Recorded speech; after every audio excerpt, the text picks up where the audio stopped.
Bienvenidos y bienvenidas. Soy Carles Garrigues, subdirector de los estudios de informática, multimedia y telecomunicación de la UOC. Empezamos ahora con una nueva ponencia de esta primera feria virtual de empleo de la UOC.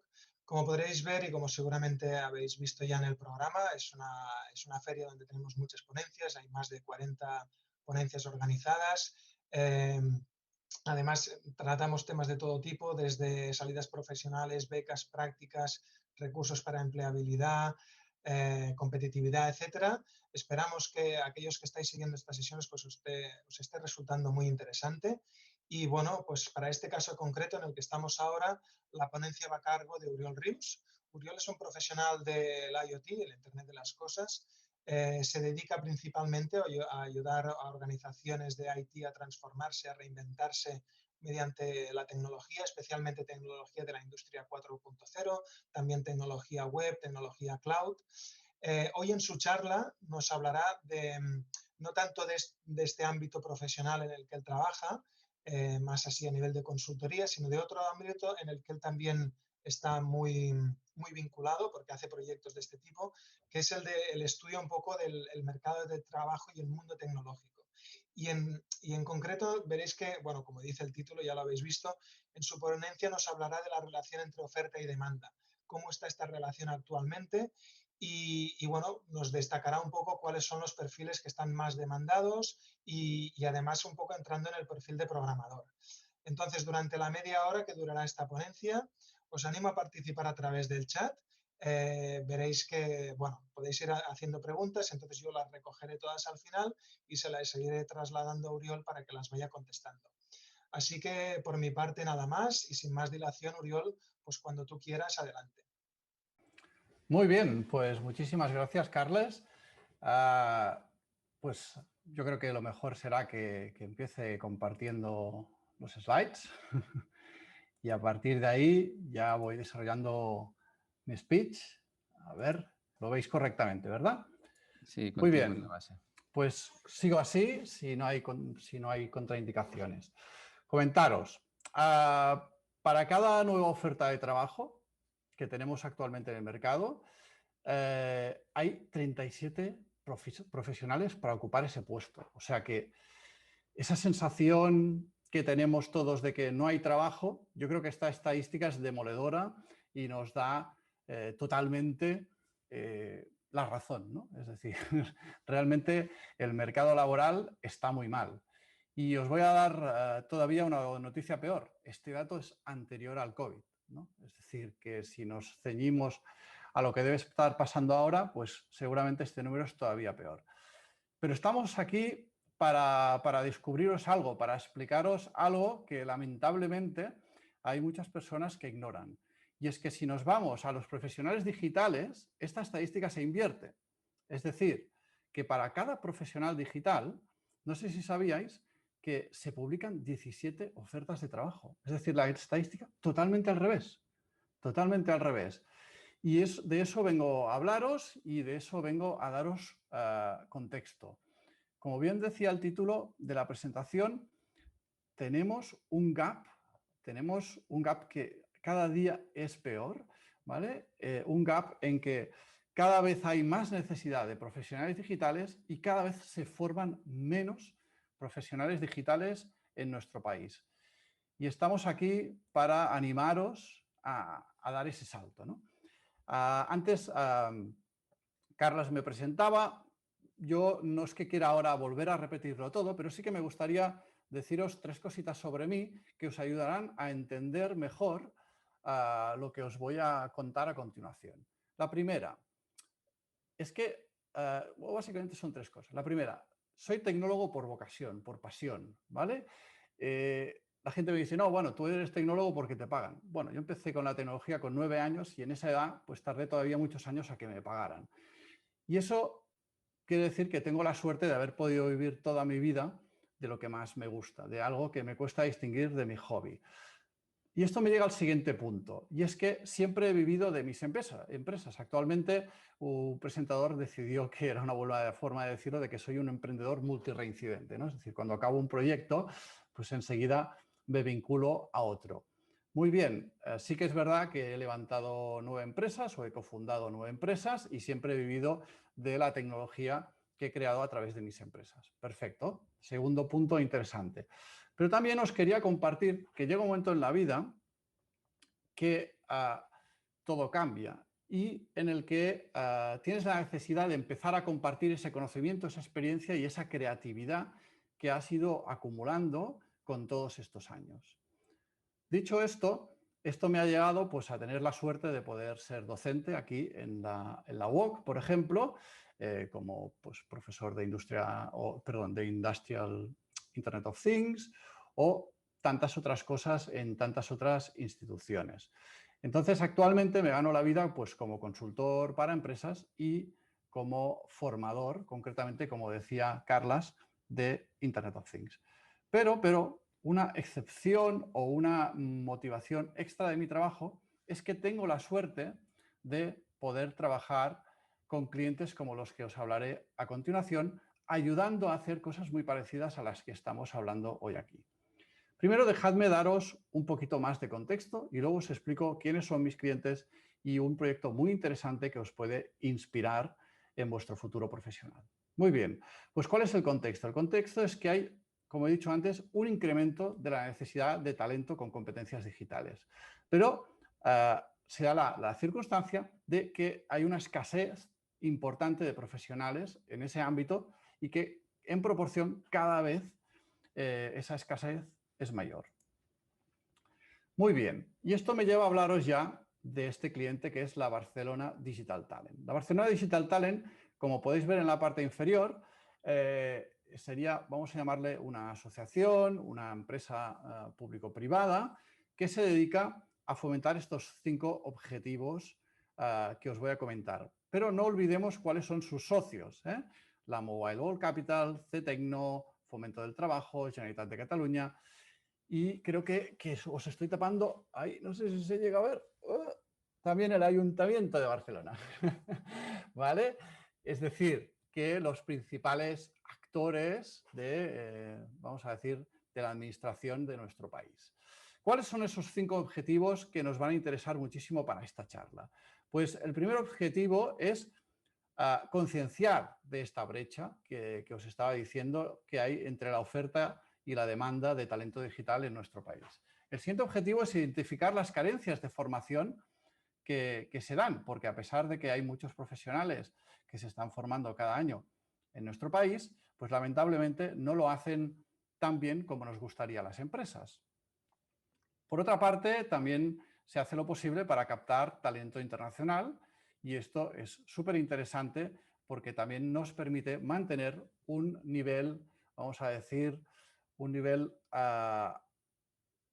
internacional de nuestro talento local, ¿vale? Es decir, somos comparables a nivel de capacidades con otros muchos países. Y además se dedica a conectar los principales actores del ecosistema Barcelona Digital Talent y fomentar estas vocaciones de carreras STEM. Yo me imagino que todo el mundo sabe que STEM es Science, Technology, Engineering and Mathematics. Pero me gusta siempre recordarlo porque realmente ahí está la apuesta que yo les recomiendo a los jóvenes que hagan para su futuro si realmente les preocupa eso de encontrar trabajo y entiendo que eso es así en la mayoría de los casos, ¿no? Muy bien. ¿Y por qué os hablo de la Barcelona Digital Talent? Pues porque la Barcelona Digital Talent hizo un estudio en el año 2019, que quizá hasta donde yo sé sería uno de los más recientes y más completos que existen, en el que a través de un informe se refleja cuántos profesionales hay en Cataluña de una determinada competencia digital, de cuántas ofertas hay para cada tipo de competencia, la procedencia de esos profesionales, es decir, en qué porcentaje tenemos gente de fuera o gente de local cubriendo esas necesidades, temas de rangos salariales y cuáles son las empresas que más contratan, además de otros datos relacionados. Muy bien, pues permitidme que siga hablando de este estudio con algunos pequeños datos que os he extraído. Y aquí hay otro dato demoledor que creo que no podéis obviar. Y es que el 80% de los jóvenes de entre 20 y 30 años, los jóvenes españoles de entre 20 y 30 años, el 80% de ellos, el trabajo que encontrarán próximamente tendrán posiciones laborales emergentes, es decir, trabajos que están empezando a definirse ahora o trabajos que directamente ahora no existen. Y todos estos trabajos, o la mayoría de ellos, estarán totalmente vinculados al talento digital. Por lo tanto, haber estudiado o tener competencias en carreras STEM es totalmente primordial. Otro dato más a reforzar al respecto de esta brecha. Y además un dato muy esperanzador para nuestro sector y muy deprimente para el resto, la verdad. Y es que la demanda de profesionales con competencias digitales en Europa ha crecido un 36,1% en frente del 3,2% del resto de profesiones. Claro, esto es muy exagerado. Fijaros bien, ¿eh? Es decir, solo competencias digitales es infinitamente mayor, es un orden de magnitud mayor en nivel de crecimiento que el resto de profesiones, que son muchísimas más, ¿vale?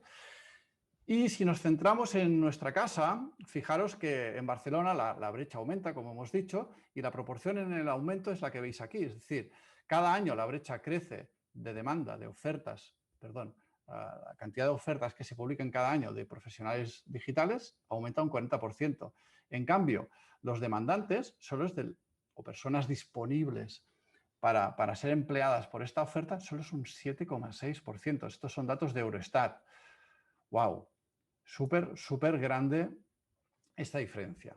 Dejadme que os explique, que os presente, que os indique qué son estas profesiones digitales, ¿vale? Evidentemente, aquí es solo una pequeña muestra, luego veremos que hemos trabajado muchísimo más en definir qué son estas profesiones digitales, pero en proporciones, en porcentajes, como podéis ver en la parte inferior, podríamos decir que de lo que hay más demanda hoy en nuestra casa es de desarrolladores web, ¿vale? Fijaros que es de más de un 37,5%, ¿vale?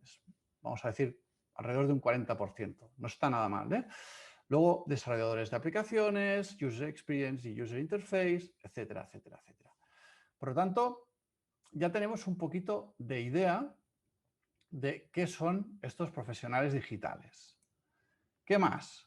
Vamos a hablar de salarios. Vamos a decir, no solo hay mucho trabajo en el sector digital, sino que encima está bien pagado. Y aquí tenéis un gráfico de salarios medios en Barcelona en función de la profesión, ¿vale? Aquí veis de las ocupaciones, aquí las veis listadas, que son un poco las que veíamos en el slide anterior, sino también en los años de experiencia. Fijaros que en cualquiera de las profesiones digitales, con 0 experiencia, no es difícil estar cobrando en salario medio, evidentemente, alrededor de 20.000 euros. Para que os hagáis una idea, con 0 experiencia ya estás cobrando por encima del salario medio español. ¿Vale? Esto está muy bien. Pero es que si nos vamos al otro extremo, si nos vamos a profesionales con 5 años de experiencia, que esto pues no es nada, 5 años pasan rapidísimamente, pues fijaros que estamos hablando de unos salarios muy competitivos y muy interesantes, ¿eh? Es fácil irse al rango de los 40 y tantos mil o superarlo y llegar a alrededor de los 60.000. Claro, esto, si tenemos en cuenta que nos movemos en un contexto de precariedad laboral y estamos hablando de que hay una parte del mercado donde hay una creciente oferta de ocupaciones y que además están muy bien pagadas en media, ostras, esto sorprende, ¿no? Es decir, ¿por qué no hay más personas interesadas en aprender esto?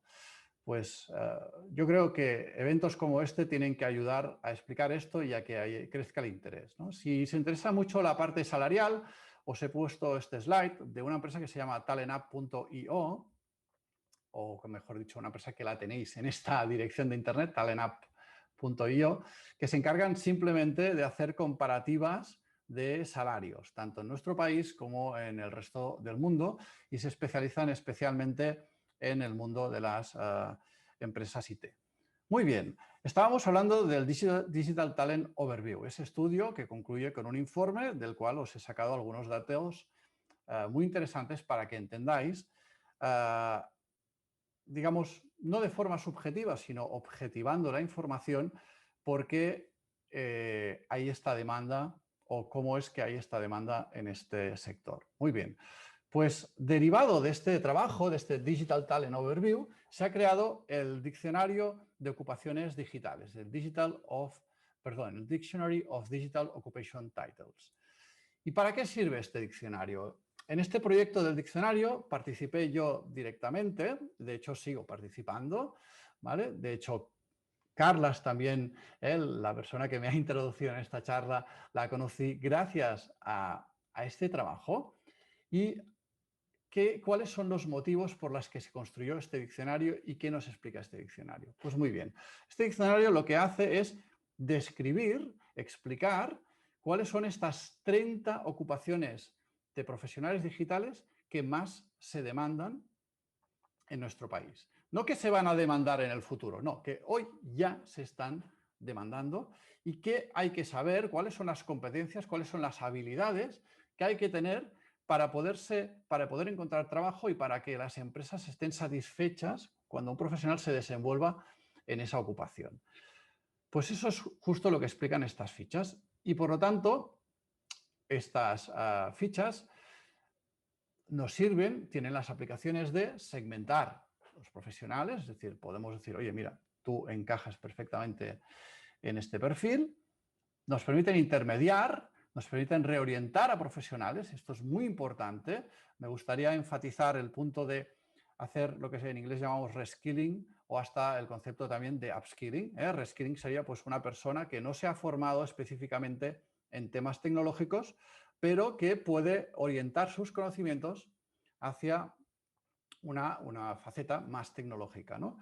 Pues eso es posible y gracias a estas fichas, pues esto es más sencillo.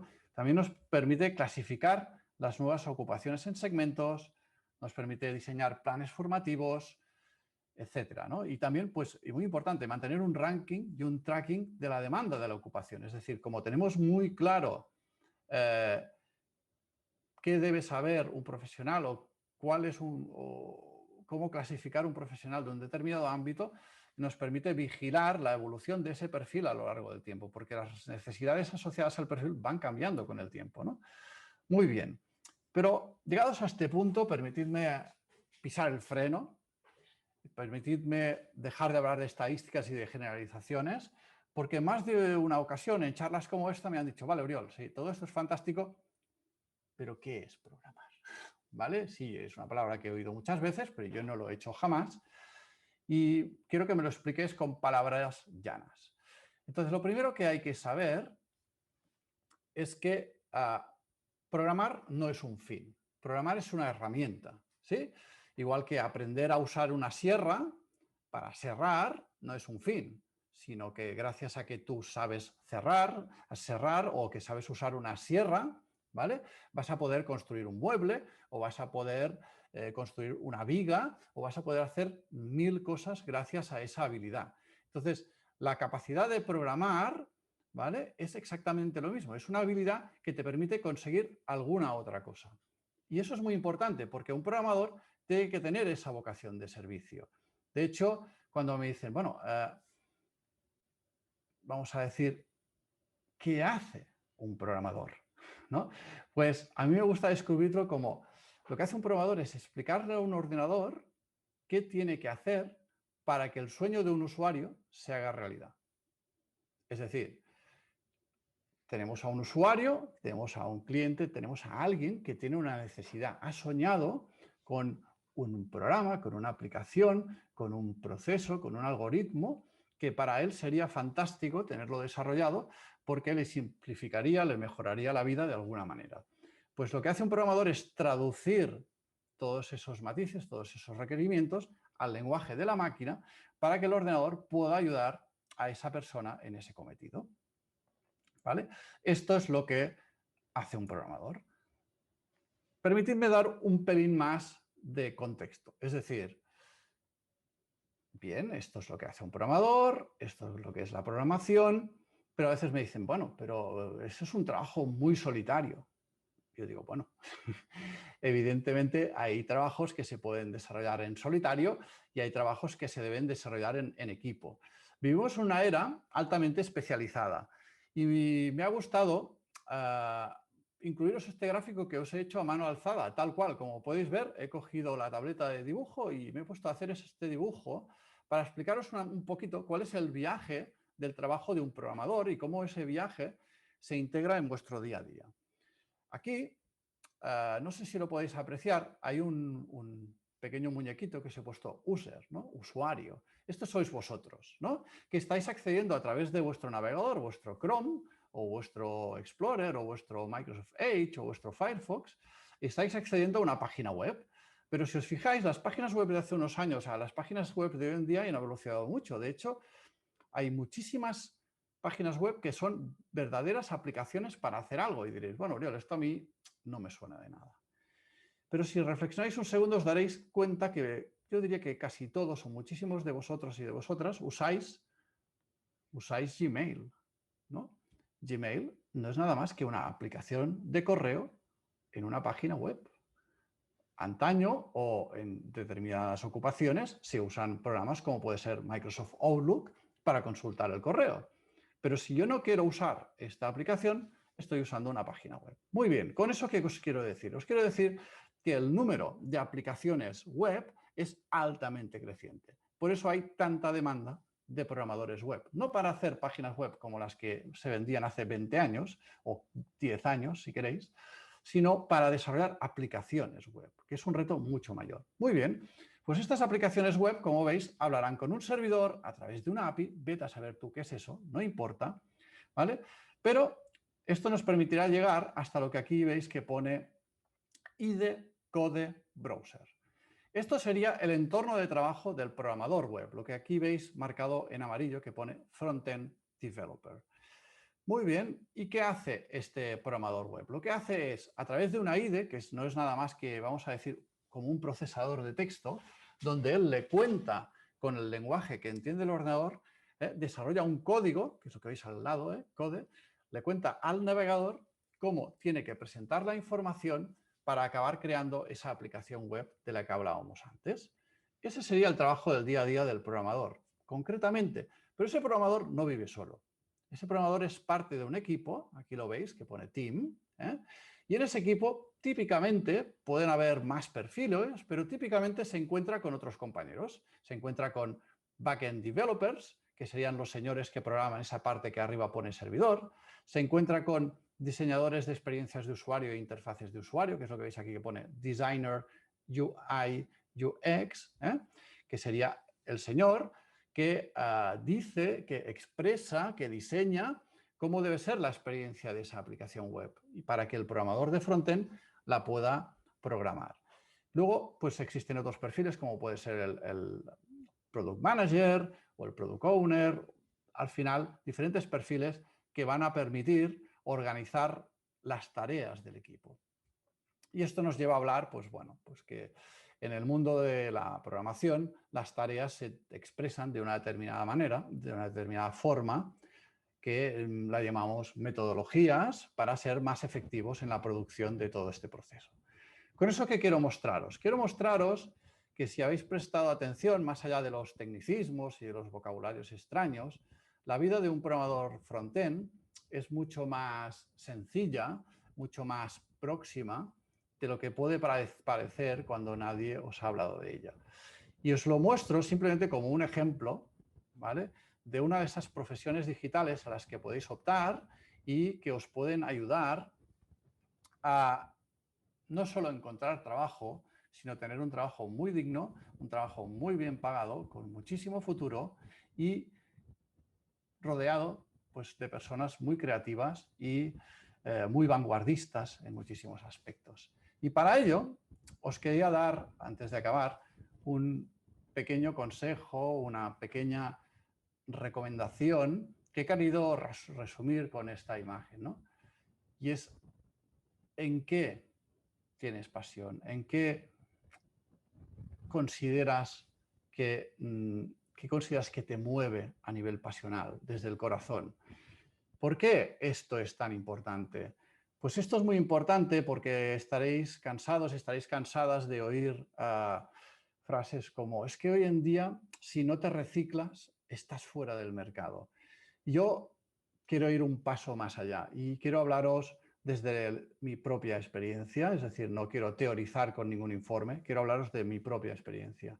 Y es que si tú no tienes pasión, es muy difícil que llegues a ese paso más allá que necesitas para dedicarte al mundo de las profesiones digitales y que va más allá del reciclaje. Va más allá del reciclaje porque cada día tienes que poner por lo menos un poquito de formación en tu día a día para poder seguir el ritmo de evolución, el ritmo de crecimiento que tienen estos mercados. Es decir, el reciclaje no es un curso que hagas una vez al año, sino es una actitud diaria en la forma de hacer y resolver cada una de tus tareas, que ya veréis que raramente son rutinarias cuando os dedicáis a estas cosas. ¿Vale? Pues hasta aquí lo que os quería compartir. Solo me queda daros las gracias, agradeceros la paciencia y la atención que me habéis prestado. Y poco más me queda que responder las posibles preguntas que hayan surgido, ¿verdad, Carlos?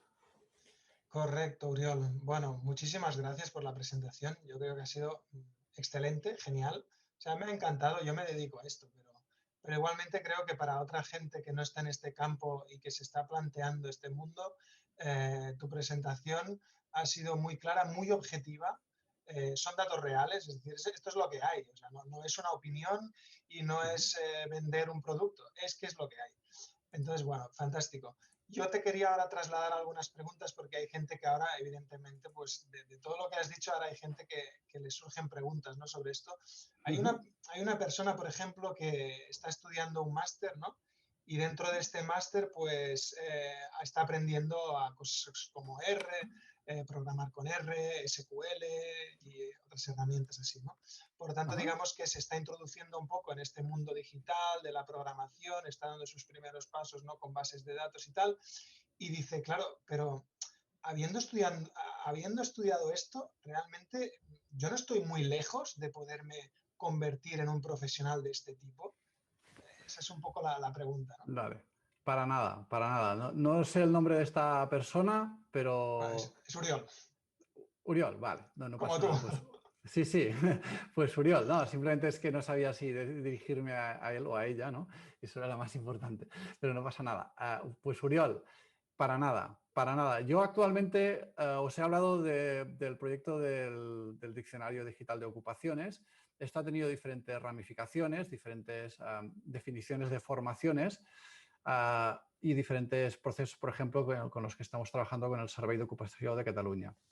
Y una de las principales cosas que estamos haciendo es buscar personas como tú, buscar personas que tienen formaciones que son fácilmente reorientables hacia una profesión digital. Es decir, personas que por el camino, por la trayectoria, vamos a decir, académica que han seguido, han tenido que desarrollar unas habilidades que son altamente compatibles con las habilidades que hacen falta para dedicarse a una profesión digital. Por lo tanto, te puedo decir que en el Servei d'Ocupació de Cataluña estamos trabajando en hacer reskilling, en hacer reorientación profesional y también upskilling, ¿vale? O sea, mejorar ciertas competencias profesionales para ayudar a las personas a encajar en estas demandas, en estas ofertas, mejor dicho, en estas ofertas laborales que están lanzando las empresas y que no se están pudiendo cubrir.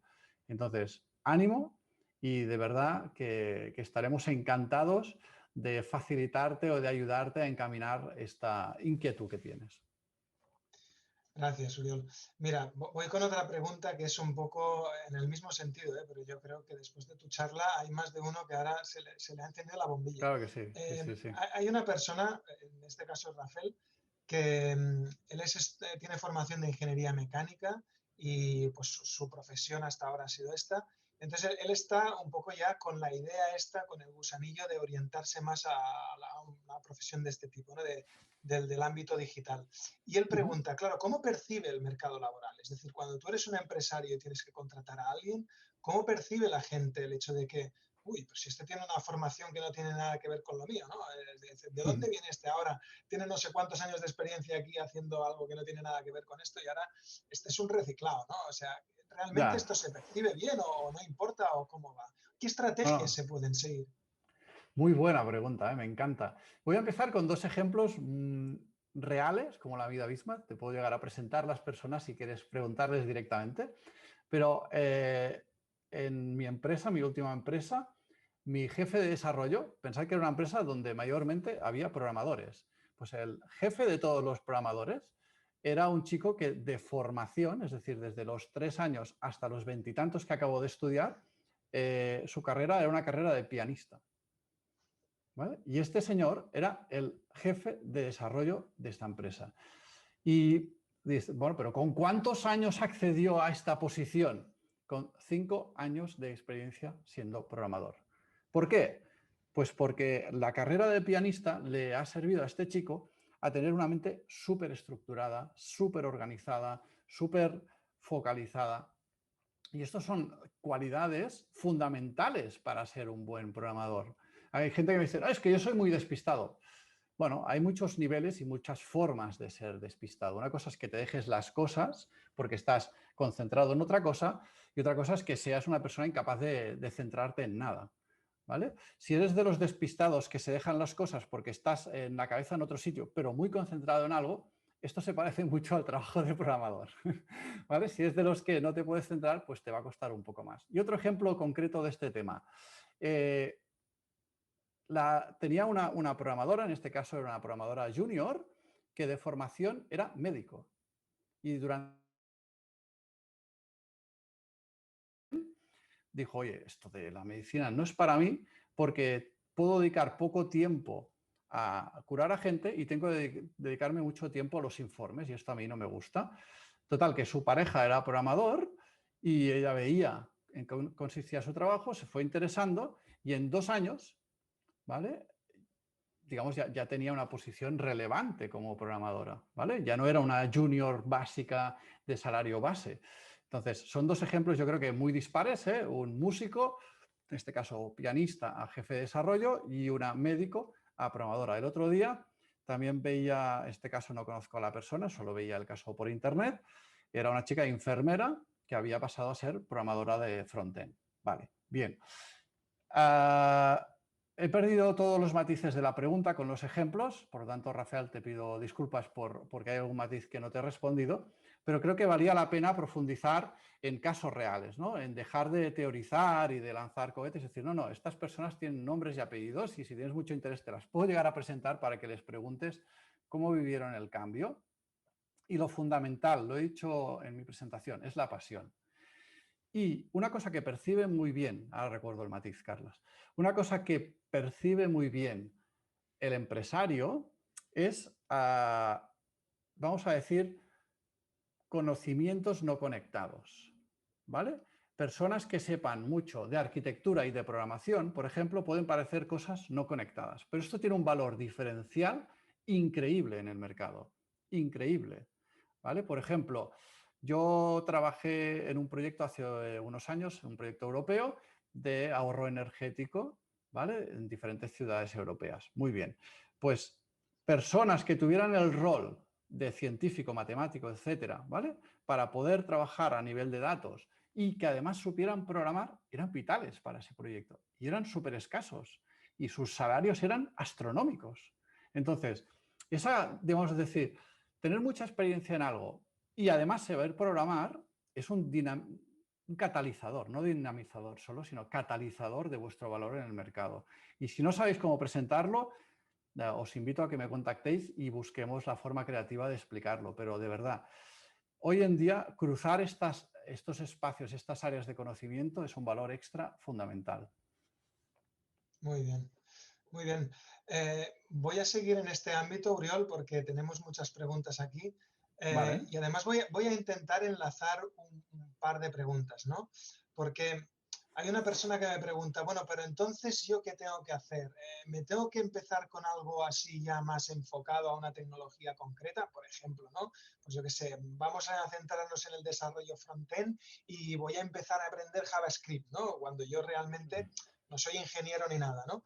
O es mejor decir, no, pues voy a buscarme cursos de formación más generalista, ¿no? Y voy a empezar a aprender fundamentos de programación, ¿no? De hecho, relacionado con esta pregunta, hay otra persona que nos dice, pero a ver, ¿no hay que ser ingeniero no tengo que empezar primero estudiando una ingeniería de informática o algo así para realmente reciclarme o hay un atajo. ¿Cómo va esto? Vale, yo creo que hay que entender que hay niveles de madurez diferentes, ¿vale? Es decir, mirad, yo soy evidentemente pues, tecnólogo por vocación, por lo tanto a mí nunca me costó decidir qué tenía que estudiar y cuál era el siguiente paso que tenía que dar. Y, ¿porque tenías un plan? No, porque seguía mi pasión, ¿no? Entonces un paso me llevaba al otro, ¿no? Y eso es un poco lo que os estoy invitando a hacer. Es decir, no busquéis un camino racional, buscad un camino pasional, porque él ya os rellenará la parte racional. Es decir, si tú te interesa muchísimo la investigación de no sé qué bacteria, ¿vale? Y dices, pero no encuentro trabajo, ¿vale? Rellena tu expediente con conceptos tecnológicos que te permitan avanzar de forma diferencial en esa investigación, porque lo que a ti te motiva es esa investigación y lo que te va a permitir el conocimiento de esta herramienta, que es la programación, por ejemplo, es un ejemplo concreto, pero podríamos ir a cosas más generalistas, pues te va a permitir tener un perfil diferencial respecto al resto, ¿vale? Igual habrá gente que sepa tanto más que tú de esa bacteria, pero no serán capaces de catalizar su conocimiento con la programación. Entonces, ¿te interesa hacer una ingeniería? Si lo tienes muy claro, sí, fantástico, cúrsala y ya está. Pero hay muchas veces en que no hace falta hacer una ingeniería. O hay diferentes niveles de necesidad. No es lo mismo que tú tengas 20 años y estés decidiendo qué vas a hacer con tu vida, que tú tengas 40, te hayas quedado sin trabajo y necesitas reubicarte rápidamente en el mercado laboral. Si estamos en el segundo caso, tienes que ir a enfocarte mucho más al resultado. No importa que por el camino te dejes fundamentos, ya los irás adquiriendo con el trabajo. Pensad que las ingenierías en general no son una buena forma para formarse para ser un programador raso. Son una buena forma para tener una base muy buena, pero no saldrás mejor preparado que una persona que no ha cursado la ingeniería. ¿Por qué? Porque tienes mucho conocimiento básico, pero no tienes mucho conocimiento aplicado, que es lo que te van a pedir en la empresa. ¿Sí? O a menos que sea una empresa de las que te cuida para que crezcas dentro. Pero esto cada vez es una excepción más grande. Eres tú el que te tienes que espabilar a tener ese conocimiento aplicado. Por lo tanto, las ingenierías en general, que hay excepciones de todo, pero por lo menos cuando yo estudié hace 20 años, y lo que he visto que ha ido saliendo o ido contratando en estos 20 años, que son unos cuantos cientos de personas, pues son personas que a lo mejor tienen muy buena base, pero un gap muy grande sobre la necesidad que tiene la empresa. Entonces, yo lo que os diría es que es más importante la práctica que la teoría en muchas de esas carreras. No porque nunca vayas a tocar la teoría, sino porque es una cosa que puedes ir adquiriendo con la práctica. ¿Vale? Y ¿cuándo va bien estudiar una ingeniería? Cuando no tienes muy claro dónde quieres aplicar, ¿no? Dices, oye, si es que necesito saber más para poder decidir. Bueno, pues si tienes tiempo y te lo puedes permitir, fantástico, estudia una ingeniería. Si tienes 40 años, tu familia necesita un plato en la mesa y no tienes trabajo, pues quizá mejor que cojas, por ejemplo, con Carlas estuvimos diseñando, ¿no, Carlas? Cursos de corta duración, ¿no? Pues esos cursos de corta duración, que son, creo que serán 300 horas, ¿puede ser, Carlas? Sí, correcto. Pues depende de qué base tengas, depende de dónde partas, pues a lo mejor con 300 horas de formación y muchísimas más de práctica, ¿vale? Cuidado porque hay personas que a veces se creen que porque tú has estudiado medicina eres médico, ¿no? Que has estudiado medicina quiere decir que tienes la base para empezar a practicar para ser médico. Pues aquí estamos igual, ¿eh? Es decir, si tú has estudiado informática, si tú has estudiado programación, tienes la base para empezar a practicar muchísimo y llegar a un cierto nivel básico de conocimientos para ser contratado como informático o como, mejor dicho, como programador más que como informático, ¿no? Dicho de otra forma, nuestras carreras se han quedado con grandes titulares como ingeniero informático y nuestras demandas, nuestras ofertas, mejor dicho, nuestras ofertas laborales se han verticalizado mucho más, ¿vale? No piden a un ingeniero informático, piden a un programador de frontend, ¿vale? Entonces, lo que yo os estoy proponiendo aquí es enfocar vuestros estudios hacia esa parte. Una cosa que me encanta de la UOC desde que la conozco es que no tienes por qué cursar una carrera, ¿vale? Tú puedes coger ciertas asignaturas de una carrera y con eso crear tu propio camino de conocimientos que necesitas para llegar donde querrías ir. Por ejemplo, una asignatura muy chula que yo he llegado a cursar en la UOC, ni siquiera dándome de alta como alumno, ¿vale? Es decir, sin hacer los exámenes, para que nos entendamos, ¿vale? Solo accediendo al material, es la de programación orientada a objetos, ¿vale? Son unos fundamentos buenísimos, muy bien estructurados, muy útiles para cualquier trabajo de programador, ¿vale? Y no tienes por qué estar 4 años o 3 años estudiando alguna informática, ¿no? Te coges esa asignatura y ahora no recuerdo cuánto dura, Carlas, pero posiblemente en un trimestre, ¿no? Un semestre. Un semestre, pues vale, pues en un semestre tienes todos los fundamentos que hacen falta para trabajar en cualquier lenguaje de programación orientado a objetos, ¿no? Y esto es súper potente y súper útil. Entonces me dices, oye, pero necesito un orientador. Vale, estamos de acuerdo. Vamos a trabajar en facilitar estos orientadores, ¿no? Pero sobre todo, no hay solo un camino para llegar a vuestro destino, ¿vale? Entonces cada uno vale la pena que busque su camino. Vamos a hacer una última pregunta. Nos Vale, quedan que me 2 enrollo mucho. minutos, Me ¿vale? enrollo Nos muchísimo. quedan 2 minutos. No, no, no, no, no. Que va, sí es súper interesante, pero voy a intentar como fusionar, ¿vale? O Venga, sea, va. hay varias Dale, preguntas dale. así y a ver si las puedo fusionar. Yo creo que una de las inquietudes de la audiencia es lo que se pide, ¿vale? Se pide mucho. Normalmente se piden años de experiencia y además normalmente muchas tecnologías. Entonces, claro, la gente que está mirando si se puede acceder a este mundo, si puede entrar a esta profesión, lo ve como muy inalcanzable, muy lejos, ¿no? Yo nunca sabré tantas cosas, ¿no? Yo creo que desde tu experiencia, es decir, como empleador, ¿tú crees que es factible presentarse a estas ofertas sin tener todo lo que se pide? Es decir, ¿crees que es imprescindible o realmente tienes lo que se pide o no hace falta que te pongas? Bueno, presentaros siempre, aunque tengáis una de las cosas que pone en la oferta, ¿vale? Porque todos los empleadores, lo que primero buscamos no tiene nada que ver con el conocimiento técnico. Y es, lo que buscamos todos es la pasión, las ganas, la capacidad de comunicar, la capacidad de trabajar en equipo. ¿Por qué? Pues porque los estereotipos que tenemos los informáticos no nacieron porque sí, ¿vale? Y porque el trabajo en equipo es fundamental. Es decir, solo irás más rápido, pero en equipo irás más lejos.